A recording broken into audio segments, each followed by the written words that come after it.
Hello, it is January 19th, 2025, and this is Political Dharma with Alan Zundell. I have a few stories for you this weekend from the world, primarily outside of the spotlight on the two major parties and their goings-on, one of which does involve the Democratic Party. One of the people competing for the chairmanship of the Democratic National Committee vowed that he wanted to destroy the Green Party. I have a little bit of catching up on what's happening in the Libertarian Party, ongoing infighting, as you might expect. After that, a major organization for independent voters is closing its doors, but another new one seems to be taking its place. And then finally, I want to catch up on what's happening with Robert F. Kennedy Jr. As some of you know, I covered his presidential campaign extensively while he was running as an independent, and now I'm interested in how he's faring with his bargain with Donald Trump to get into his administration. All right, so that's it. And tomorrow, of course, is Inauguration Day for Donald Trump. It's also, ironically, Martin Luther King Day, an odd juxtaposition, I would say. I'm not going to say anything more about that, other than that Martin Luther King Jr. is the American political figure that I admire most, and Donald Trump not so much. Okay, let's get to our first story now. The Democratic National Committee, that is the primary national organization for the Democratic Party, is going to be electing a new chair at the end of this month. I think January 31st and February 1st is when they're doing the voting. And they've been having various forums for candidates. Now, one of the candidates, a long shot candidate named James Scofus maybe, made some provocative comments on X. Let me go to the first one here. He says, and this is from January 8th, so a little over a week ago, the Democratic Party needs to go on the offense after years of Republicans weaponizing the legal system against Democratic candidates and voters. As chair, I will build a significantly larger team of in-house lawyers to take the fight to the Republican Party, the Green Party, and anyone trying to make it harder to vote. Now, why the Green Party and how he can have that combined with anyone trying to make it harder to vote is kind of strange. Sounds like they want to use lawfare to bankrupt the Green Party by bringing legal cases against them, or maybe just drive them off the ballot by changing state laws, making it very, very hard for them to stay on the ballot. I'm not sure. He did attach a clip to this post from the show Democracy Docket, and I've just got a little segment from that already short clip to play for you. Let's hear what he has to say about the Green Party. And, oftentimes, we take the high road, so to speak, when, politics is street fighting. And the other side, they're not laying down their arms. We should not be laying down our arms. I'm sick and tired of the Green Party spoiling elections for us. They just spoiled another election for us for U.S. Senate in Pennsylvania. And, we can't just be engaged when it comes time for ballot access. We've got to be in a year-round battle with our adversaries, whether they're the Green Party and dismantling their infrastructure off-cycle, or taking it to the Republicans in states where traditionally we haven't been legally as engaged. So he's blaming the Green Party for spoiling elections and threatening to dismantle their infrastructure, whatever he means by that. It sounds pretty forbidding, though, for a party that putatively is trying to save or preserve democracy in this country. Let me give you an earlier post that he made where he also makes this argument about the Senate race in Pennsylvania. Oops, it's the wrong one. Here we go. Okay.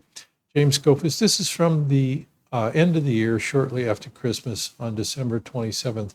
He says the Green Party spoiled another major race for us, Pennsylvania Senate, just the latest in a very long list. Now, in that race, the Republicans getting 48.8% of the vote and the Democrats 48.6% of the vote, so very narrow margin. And you would think there were a lot of things maybe the Democratic candidate could have done differently to boost that margin up just a fraction of a percentage point to win that election. But no, He's blaming it on the Green Party, whose candidate got 0.95% of the vote. So assuming that somehow all those votes would have gone to the Democrat, and in fact the Democrats were entitled to them in some way, seems to be the implication, even though on the other side, the conservative minor parties, more conservative like the Libertarians, they got 1.3% of the vote, and the Constitution Party 0.34% of the vote. And the Constitution Party is adamantly anti-abortion, and you would think it would pull some support away from a Republican candidate, but that's not even mentioned. So there's no sense of reality in how they think they lose elections and what the Green Party's role in that might be. And he goes on to say, as chair, I'll go on permanent offense, not just taking up the legal fight during ballot access. I'm not sure what he means by that, but it sounds like he's trying to kick the Green Party off the ballot everywhere. We'll dismantle these Republican enablers' infrastructure. The gloves come off. They're once again threatening to somehow totally destroy the Green Party. And Jill Stein did have a response to that earlier post was, this DNC chair candidate is planning to make the Dems' war on the Greens permanent. Does anyone fight harder against democracy than the Democratic National Committee? Now, Skoufis was a long shot candidate, and in fact, a couple of days ago, he dropped out of the race in favor of Ken Martin, one of the leading candidates. In that picture you see there, if it looks different than the earlier one, that's because that's Ken Martin. This article here is from Politico. Anyway, Skoufis dropped out and endorsed one of the other candidates. So why do I bring that up? This guy is an obscure state senator from New York. He didn't have much of a chance of becoming chair of the party's national committee, but I do think he represents the views of a large segment within the Democratic Party. And that is why I don't think anyone should be counting on the Democratic Party to advance the cause of democracy in this country. Now, the United States has never been a truly democratic. There's all kind of obstacles to citizens getting together to express their will, and now we are limited to just two parties. For the most part, it's hard for minor parties to get on the ballot, to get attention, to raise money, all that kind of stuff. Yet he sees that as the biggest threat. And I think the Democrats have that mindset as well. Somehow they feel entitled to the votes of voters, that there shouldn't be any competition other than Republicans. Because maybe we're simple-minded and don't just understand that they're the guys in the white hats and the Republicans are the guys in the black hats. Anyway, once again, that's why I think we need to look outside of either major party to advance any cause for bringing more democratic elements into this country and fixing some of the major problems we confront. I want to hasten to add the Republicans are not much better when it comes to allowing third parties to move forward. Currently, Republican state legislatures, Republican-dominated state legislatures in various places are trying to ban ranked choice voting or approval voting because they do not want to give people the option of maybe voting for different candidates than them, even if it's only in the first round. They think it's biased against them in some way, but they just don't want to change the system. They want to continue to have their advantage, usually representing not a majority of the public, but getting a majority of the seats in the legislature. That's totally possible for either major party. And also they are trying to close their primaries in some states so that independent voters cannot choose a major party, to help elect the primary candidate. So again, the Republicans, just like the Democrats, want to exclude voters instead of including voters. They want to limit competition rather than expanding competition. They want an electoral system that's biased against any new parties or alternative parties or independent candidates, rather than one that simply limits our choice to two parties that have, in some respects, a lot of similar views. All right, enough said about that. And I fully expect to see the Democrats, slip on my part, the Democrats continue to fund organizations that go after the Green Party, as they did in the presidential campaign, bringing lawfare against independent candidate Robert F. Kennedy Jr. and the Green Party and independent candidate Cornel West. They did all these things. Now, on the other side of the ticket, the Libertarian Party, it looks like to me, and this is just a suspicion for me, it looks like the Republicans were in cahoots with a faction of the Libertarian Party to try to disrupt things so that their candidate would not threaten Donald Trump's run for the presidency. So they are continuing infighting between that faction and other parts of the party. I've covered this over and over, so you're probably getting tired of it, but it continues on. We're supposed to reinstate their national secretary, but they didn't fully reinstate her. And now although the Judicial Committee cleared her of all the charges that were brought against her, the chair of the party wants to bring new charges against her to remove her from office, even though she never fully regained her office. So that continues to go on. In the meantime, a lot of libertarians are defecting to the new Liberal Party network, and they are planning to hold a convention near the end of this year sometime. So I'll be looking into that as well. All right, our next story then has to do with the independent voting organization. This is a major, probably the major organization for independent voters for about the last 30 years. If you're having trouble reading it, I will read the highlighted parts. This is from Jackie Salet, who was a longtime head of this organization in both its earlier form and currently. He says, I co-founded CUP, that is, I think it was the Committee for, I don't remember what that stood for, CUIP, something, or Independent Party. Anyway, the parent nonprofit of independentvoting.org more than 30 years ago. And they say our long road mission was to bring independent voters together to change the stifling two-party control of American politics. Further on in the letter, over 30 years' time, with many ups and downs, good years and not so good years, the picture began to change. New organizations and new leaders emerged, and new interest in the rise of the independent voter took shape. And then even further down, our investment in vision, time, talent, and resources had done the job. We'd broken the ground for others to take up the cause. And so on or about February 28th, independentvoter.org will close up shop. The work won't stop, not at all. Instead, our mission and assets will move to bigger, better funded, and more youthful platforms. All right, so this is I regard it as the major organization for independent voters. Now they're closing shop, but I don't know what organizations they are passing the torch to, or especially their assets to. They say bigger organizations. I don't know what those are. I would like to know. The one I have some knowledge of is the United Voters Organization, which is at unitedvoters.us if you're looking for it. A little hard to find their website.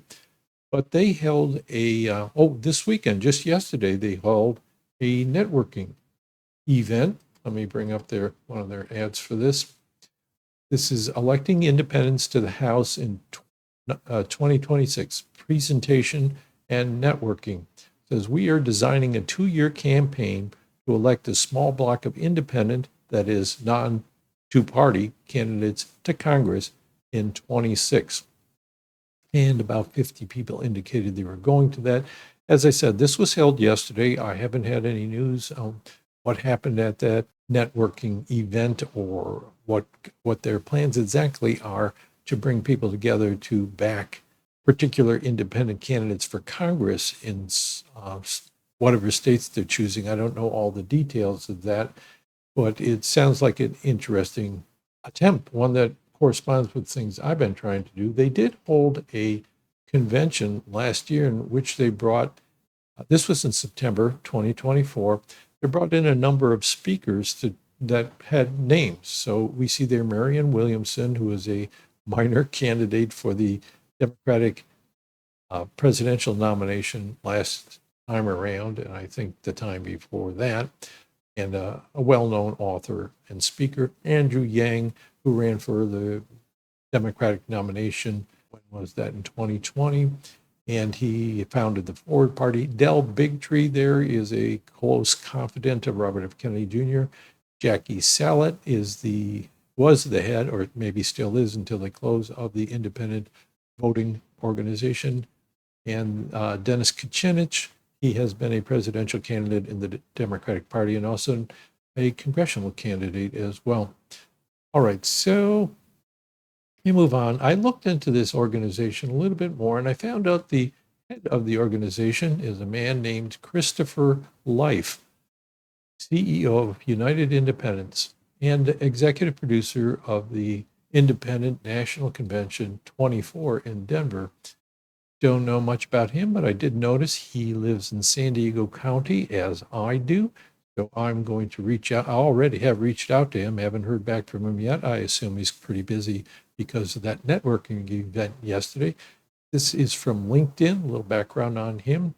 It says, before this, he founded an independent party called One Nation Party, which I've never heard of. So I still have more to learn about his background. And then he has these other things that he puts on his little blurb there on LinkedIn to show his background. So I'm going to be reaching out to him to see what else I can learn about them. There was one organization I came across that I know even less about, and that is the Independent Center, which has a similar kind of mission as these other organizations.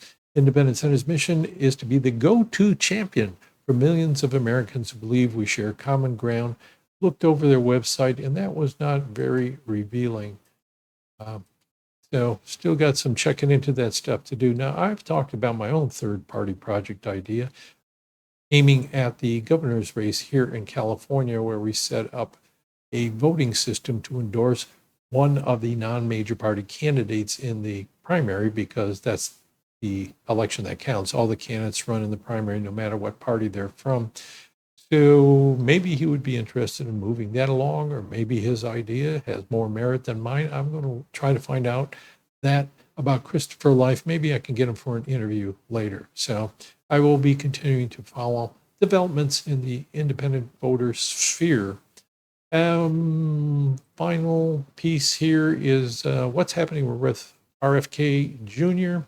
Well, I saw a couple articles in Politico, and one of them is headlined, Trump's nominee are suddenly looking safer. This is from about a week ago.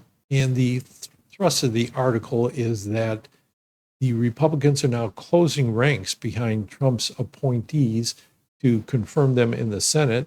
So with a little arm twisting and a little persuasion, it looks like they're all falling in line. And Politico is saying that the prospects of their appointment looks better than it did even a few weeks ago. One of the ones that they say is still having trouble is RFK, and that is because the chair of the committee has to come before. He talked to that chair and didn't get a endorsement or positive statement afterward, but I'm sure Trump and his allies are working on that senator. But in general, it seems like Republicans are pulling together around these candidates, including RFK Jr., and Democrats are kind of conceding that these are going to go through. All they need to confirm these in the Senate is a majority, which the Republicans have. And the Democrats are conceding that and saying what they're going to use the hearings for is simply to put people on record and then be able to hold them accountable later on in the Trump administration. In other words, to gather things to embarrass them with. One other article from Politico was about Robert F. Kennedy Jr. from about 4 days ago. It says the Trump transition team is putting up guardrails around RFK Jr. And by this, they mean they are appointing people to top but lower level positions in the Department of Health and Human Services, which Kennedy has been nominated to head. So these Trump allies are there apparently to keep an eye on him, to make sure he doesn't go off the reservation. But with no statement from Kennedy's camp, there is the sense that some of the top appointees are going to be people he's chosen, and it's kind of a negotiation going on. So it's not totally one way, although we'll see how this pans out. As he made the decision to go off the independent track and join with one of the major parties, I'm always interested to see how that works out for folks. With Bernie Sanders, I would say he's an independent. Of course, anyone would say that if they knew about him. He's an independent, but he ran for Democratic nomination, and then that allowed him to get some leverage in the Democratic Party. Not a lot of leverage, but some in the Biden administration. Maybe Kennedy will have the same experience in the Trump administration, and it convince people that there's a pathway for different types of influences within the major parties. Yet to see that. So I'll stick with the non-major party type organizations and candidates for the time being and assess things as we go forward. That's about it for this week. I think. What else can I say? No, nothing new. Tomorrow's inauguration day. They moved it indoors because it's going to be freezing cold, which makes me wonder why this other organization chose Washington, D.C. I assume they held it indoors anyway. Political Dharma can be found on YouTube, Rumble, Spotify, other podcast platforms. There's a website, politicaldharma.com, where you can read my blog and maybe sign up for it, in which I will be talking about my projects to advance my conceptions of what this country needs. Fascinating reading, no doubt. And that's about it. So thanks for watching once again, and I hope to see you again coming up later in the week. Bye.